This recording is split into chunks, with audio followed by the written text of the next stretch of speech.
Bismillahirrahmanirrahim. Assalamualaikum warahmatullahi ta'ala wabarakatuh. Alhamdulillahirabbil alamin wa sallallahu ala sayyidina Muhammadin wa ala alihi wa sahbihi wasallam. Amma ba'du. Sebuah teror sudah terjadi lagi kepada orang baik ya. Orang yang punya integritas, orang yang memperjuangkan hak kemanusiaan, orang yang memperjuangkan keadilan di negara yang kita masih cintai ini, negara Indonesia.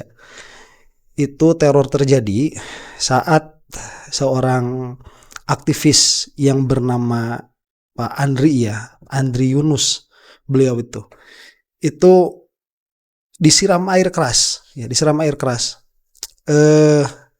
Kejadiannya itu terekam oleh CCTV, yang mana seharusnya dengan amat sangat mudah polisi itu bisa mengusutnya. Tapi ya kita sudah punya prediksi sajalah sebelumnya. Ini kepolisian tidak akan sanggup untuk mengusut.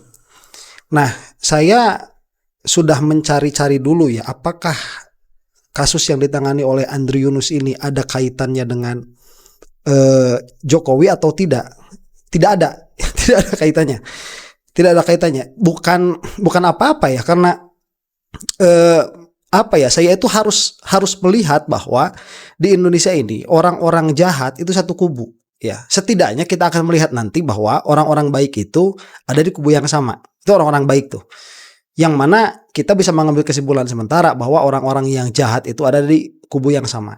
Nah, cuma tidak ada direct evidence kita mengatakan bahwa ini ada urusannya dengan Jokowi, tidak ada. Ini siapa ini Pak Andri Yunus ya? Saya bacakan di halaman Wikipedia-nya. Itu Andri Yunus, lahir 16 Juni 1998, adalah seorang advokat, pengacara publik dan aktivis hak asasi manusia berkebangsaan Indonesia. Ia dikenal sebagai wakil koordinator bidang eksternal di Komisi untuk Orang Hilang dan Korban Tindak Kekerasan, Kontras. Ya, itu singkatnya. Nah, di dalam karirnya ini kita akan melihat dulu ya. Sebetulnya urusan apa sih yang digeluti oleh Pak Andri Yunus ini sampai yang bersangkutan ini ada orang jahat yang ingin mengambil nyawanya. Karirnya itu pengacara publik. Andri memulai karirnya dengan melalui berbagai pelatihan. Pada 2019 ia menerima pelatihan bantuan hukum struktural dan gender dari Lembaga Bantuan Hukum Asosiasi Perempuan Indonesia untuk Keadilan, LBH APIK. Ini terus ke bawah ya. Nah, di dalam kasus yang kuat begitu yang sampai dituliskan di laman Wikipedia-nya, itu ada permasalahan penolakan revisi Undang-Undang TNI. Nah, ini adalah yang paling dekat begitu ya. Nah, sekarang begini dulu.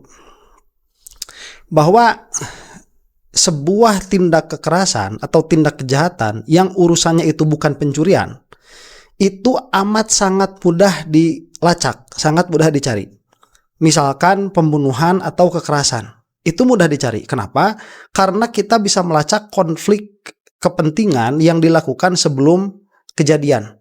Nah, makanya kalau misalkan sebelumnya itu pernah pacaran kemudian putus, itu pacarnya tuh yang suka ditanya duluan. Kemudian kalau misalkan yang bersangkutan ini memiliki permasalahan dengan tetangga, itu tetangganya pasti menjadi lead bagi penyidik. Nah, tapi dalam permasalahan siram air keras ini ya, siapa Pak Novel Baswedan pernah ada di posisi yang sama. Kemudian sekarang Pak Andri Yunus. Beliau masih muda ya, itu kelahiran 98. Ini amat sangat tidak layak dan biadab. Biadab sekali. Yang mana saya menjadi teringatkan beberapa hari yang lalu juga ada sebuah pembunuhan yang mana begonya kepolisian itu tidak mau menyelidiki ini lebih serius. Ini seorang almarhum bernama Pak Ermanto Usman ya, beliau itu yang mengorek salah satu atau menguak salah satu kasus korupsi yang mana pada akhirnya terjadi pembunuhan di kediamannya. Dan begonya kepolisian itu hanya mengatakan ini tidak ada urusannya dengan kasus yang dia blow up gitu, kasus yang dia katakanlah jadi whistleblower, itu tidak ada hubungannya. Itu kebodohan kepolisian saat itu di situ. Kenapa? Karena belum dilakukan penyelidikan, itu sudah memutuskan tidak ada hubungannya. Bagaimana ini leadnya saja tidak dicek, tidak diperiksa begitu. Nah, ini sebetulnya ya yang saya katakan bahwa kasus-kasus seperti ini layak untuk mendapatkan atensi yang kalau tidak sama begitu dengan kasusnya ijazah Jokowi, harusnya lebih bagus lagi. Ini atensi terhadap permasalahan-permasalahan ini seharusnya lebih kuat lagi. Karena pada akhirnya at the end of the day ini sama-sama orang-orang jahat. Yang mana yang menjadi korbannya itu selalu orang-orang baik. Nah, saya katakan begini, coba Anda lihat ya, orang-orang yang ada di kubunya Jokowi lah misalkan saya katakan demikian ya. Kapan mereka itu menjadi korban penyiraman air keras? Kapan? Kapan mereka itu jadi korban pembunuhan? Kapan? Karena orang-orang baik yang berjuang untuk negeri ini tidak akan ada yang sanggup untuk melakukan hal itu. Kadang mereka itu untuk menyakiti seekor semut saja tidak sanggup, tidak berdaya begitu. Apalagi kalau untuk menyakiti orang. Kita itu tidak mau menyakiti orang. Kita itu menginginkan keadilan. Tapi mereka, saya bukan katakan Jokowi di sini ya, mereka itu orang-orang jahat. Yang termasuk Jokowi salah satunya di situ. Mereka itu dengan mudah mengambil nyawa orang lain, menyakiti orang lain, mengambil hak orang lain, merugikan negara. Itu dengan mudah sekali mereka lakukan itu. Nah, kita kan menjadi heran pada akhirnya, misalkan kepada kinerja kepolisian, yang mana mereka itu dengan amat sangat mudah mengumpulkan ratusan bukti atas ijazahnya Jokowi, Polda Metro ini ya, ratusan bukti, kita punya ratusan bukti, ratusan saksi untuk ijazahnya Jokowi, tapi untuk permasalahan seperti ini yang sudah terjadi, tidak pernah tuntas, tidak pernah selesai dipermasalahkan. Makanya ini salah satu kejahatan Jokowi juga ya. Saya harus bawa-bawa Jokowi terus karena dia itu biang kerusakan di negara ini. Salah satunya begitu ya. Tidak melulu dia, tidak, tapi salah satunya. Saya harus bawa-bawa dia terus tuh. Ini kebodohan dan kebiadabannya Jokowi. Udah tahu kepolisian itu kalau bener kerjanya, aparatnya masih kurang. Itu masih kurang, masih amat sangat kekurangan polisi kita di Indonesia ini. Malah dibebani sama kerjaan yang nggak selesai-selesai di Polda Metro Jaya itu sama siapa? Sama si Jokowi. Lah kita kan sebel pada akhirnya. Ya, dia itu tinggal nunjukin ijazahnya selesai, tapi ini mau berlarut-larut sampai ada masalah rismon segala macam begitu. Nanti itu kita bahas lagi. Cuman ala kulli hal, ini adalah upaya untuk menghilangkan keadilan di Indonesia dan salah satunya untuk melemahkan kinerja kepolisian dilihat dari segi beban kinerja yang dibebankan kepada kepolisian itu. Nah, sekarang kita akan saksikan dulu ya ini video yang diambil dari CCTV yang mana amat sangat mudah sekali seharusnya kepolisian ini melacak permasalahan ini. Ini pagi ini seharusnya sudah ditentukan, orang sudah ditangkap ini seharusnya. Ini kita akan saksikan dulu ya.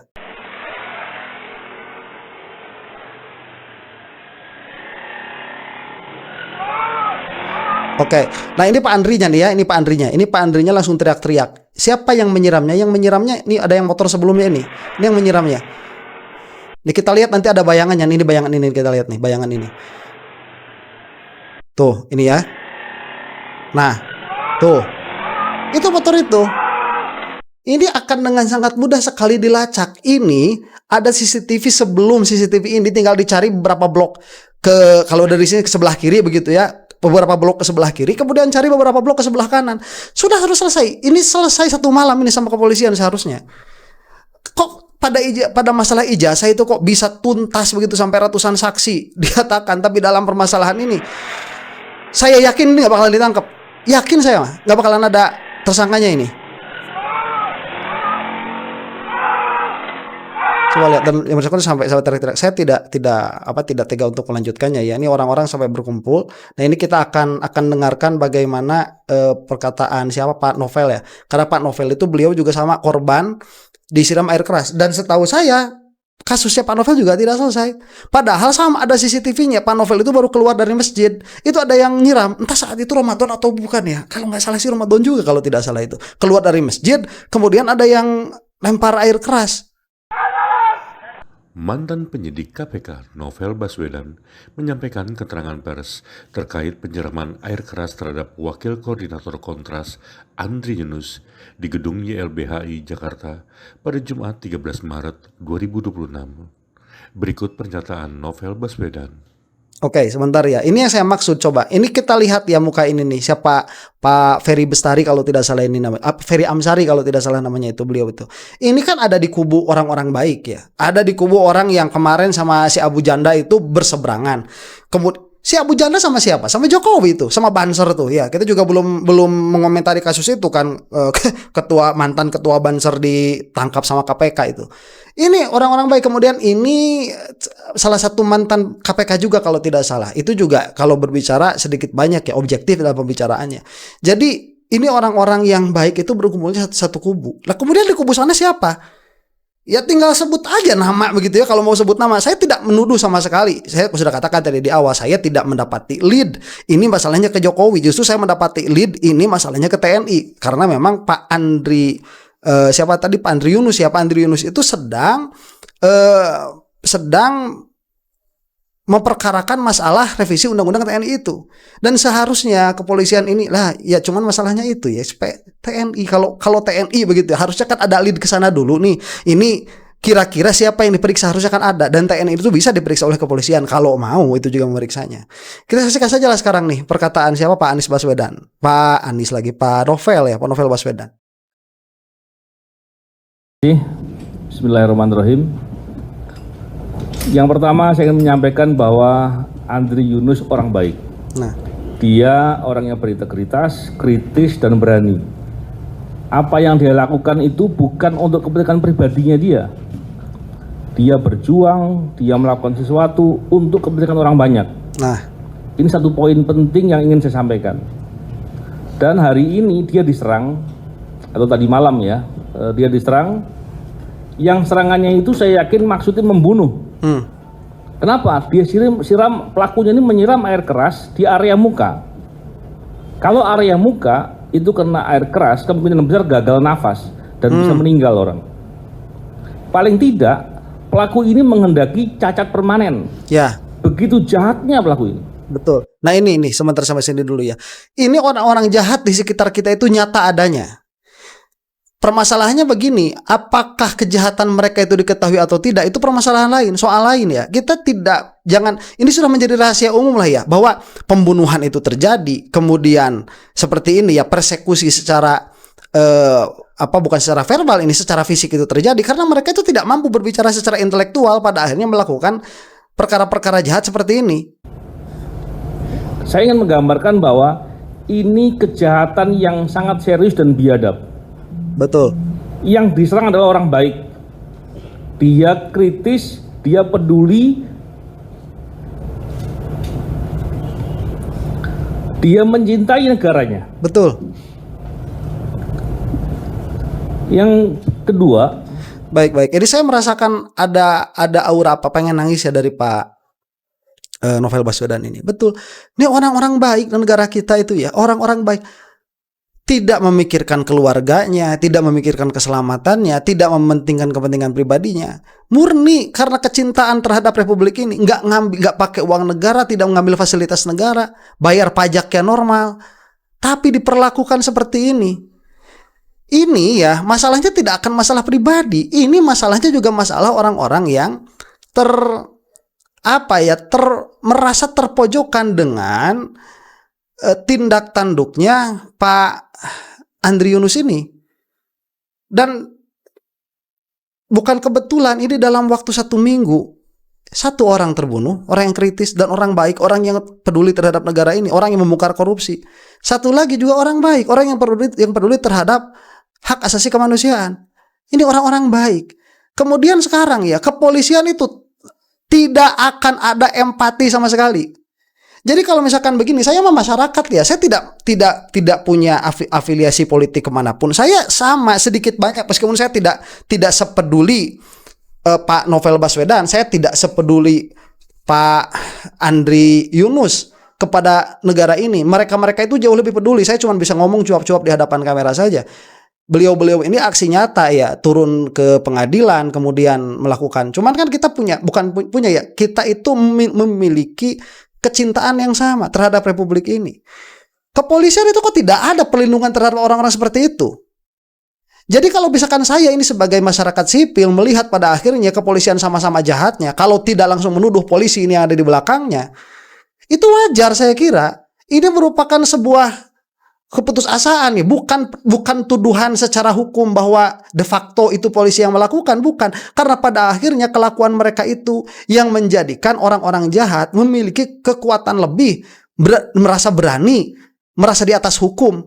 Siapa yang sampai sekarang nggak ditangkap-tangkap? Tuh si Silvestre itu, ya, Matutina, itu udah jelas penjahat di hadapan hukum, sudah jelas keputusannya inkrah, dan sampai sekarang nggak ditahan. Di mana mereka adanya? Bukan di kubunya Pak Novel Baswedan, itu di kubunya Jokowi itu yang ada. Saya tidak mengatakan Jokowi bertanggung jawab atas permasalahan ini, terlalu jauh kita mengatakan seperti itu.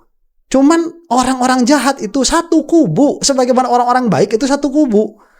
Dan sekarang kita ini ya, orang-orang yang baiknya nih, ya saya katakan saja saya orang baik lah dalam permasalahan suka sama negara begitu ya, cinta sama negara, bukan mengklaim tazakka bin nafsi, bukan. Dalam pengertian bahwa kita ini memiliki kecintaan terhadap negara dan kita tidak ada keinginan untuk mendapatkan posisi tertentu di dalam negara. Kita hanya menginginkan keadilan ini tegak setegak-tegaknya, adil seadil-adilnya. Dan itu yang kita minta. Tetapi orang-orang yang menjadi wakil kita di sana malah dipersekusi, bahkan hampir mau dibunuh, mau dibunuh seperti ini. Dan kepolisian sampai saat ini diam. Saya ingin sampaikan bahwa tadi sebelum di sini saya sempat lihat CCTV-nya, kejadiannya. Dari CCTV yang saya perhatikan, saya yakin pelakunya terorganisir. Pelakunya nggak satu motor yang berdua gitu, enggak. Terorganisir. Ada simbol-simbol yang dilakukan di lapangan sehingga ketika menyerang itu begitu terorganisir. Ini suatu yang direncanakan untuk menyerang. Jadi begitu jahatnya mereka ini. Biadab sekali. Kalau kita lihat bagaimana pelaku ini melakukan dengan terorganisir demikian rupa, tentu ini bukan masalah pribadinya Andri Yunus, sehingga ini menjadi hal penting. Baik, itu kan kesimpulan orang sehat ya. Saya sudah mengatakan tadi, ini tidak akan urusan pribadi. Ini urusannya pasti urusan dengan apa yang Pak Andri Yunus ini ada di dalamnya. Ini simpel, ini kesimpulan. Nggak perlu jadi polisi, nggak perlu jadi penyidik yang jenius, begitu, nggak usah. Kita punya pikiran sedikit saja sudah tahu ini permasalahan, masalah mafia. Cuma ini jadi masalah di kita, siapa mafianya? Kita tuh gak kenal ada mafia di kita itu. Yakuza siapa klannya, gak ada di kita itu. Di kita itu mafianya jadi masuk ke pemerintahan. Tolol begonya begitu di kita itu. Negara Indonesia ini. Ya, kita bisa apa? Bisa apa kita ini? Jadi setidaknya ya, apakah berbicara di hadapan publik ini akan membantu? Saya kira, makanya kenapa Pak Novel Baswedan juga berkata di hadapan publik, saya kira sedikit banyak akan ada riaknya. Dan kita yang menonton, Anda juga yang menonton, saya kira memiliki cita-cita yang sama atas negara ini. Ini mudah kok. Pertanyaan sekarang begini, apakah kita mau mendesak kepolisian itu untuk menuntaskan permasalahan ini setuntas-tuntasnya? Ya. Cuman ya, kalau misalkan kita menjadi apatis begitu ya, menjadi putus asa malah, polisi kok. Apalagi yang ada di daerah kota seperti ini. Apalagi yang sibuk sama urusannya Jokowi. Kemana tenaga mereka itu dikeluarkan pada akhirnya? Dan saya yakin, tadi saya juga dapat informasi bahwa dari Polri sudah melakukan beberapa langkah investigasi. Tentunya kita ingin apresiasi juga. Begitu juga dengan RSCM yang telah memberikan layanan yang terbaik. Tapi pengusutan ini harus dilakukan dengan menyeluruh. Semua orang yang terlibat harus diusut. Ya. Aktor intelektualnya harus disentuh, harus dijangkau dan diberikan pertanggungjawaban yang berat. Oleh karena itu, saya juga mendesak kepada Pak Presiden agar memberikan perhatian perkara ini dan memberikan dukungan kepada Polri untuk bisa mengusut dengan sungguh-sungguh agar semua pelakunya bisa diberikan hukuman yang seberat-beratnya. Baik, sebelum lanjut ya, coba tuliskan di kolom komentar kasus-kasus yang Anda tahu yang tidak selesai dituntaskan oleh kepolisian. Kalau tidak salah permasalahan judi online juga tidak selesai begitu. Kemudian permasalahan apa kemarin yang sampai ada tersangkanya tapi abal-abal itu kan ada. Entah pembunuhan atau apa kemarin itu. Betapa jahatnya orang yang sudah mau merelakan kepentingan pribadinya dikesampingkan untuk membantu kepentingan orang banyak, untuk membantu kepentingan masyarakat, kepentingan negara, kemudian diserang secara brutal.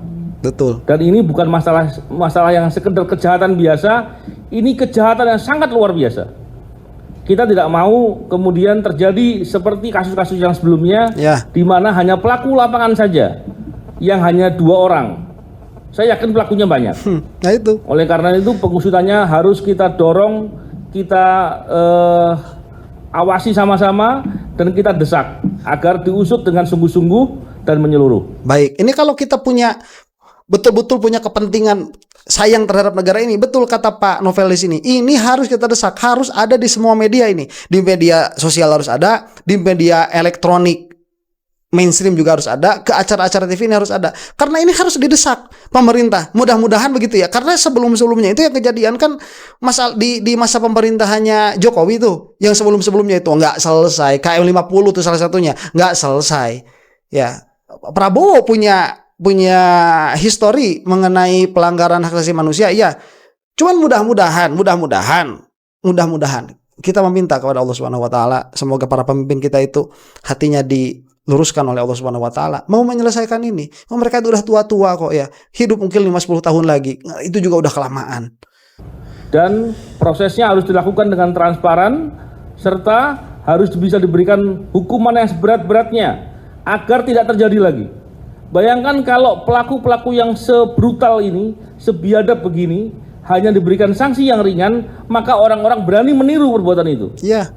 Maka kita semua tentunya berharap bisa diungkap dengan semaksimal mungkin, diusut dengan sungguh-sungguh.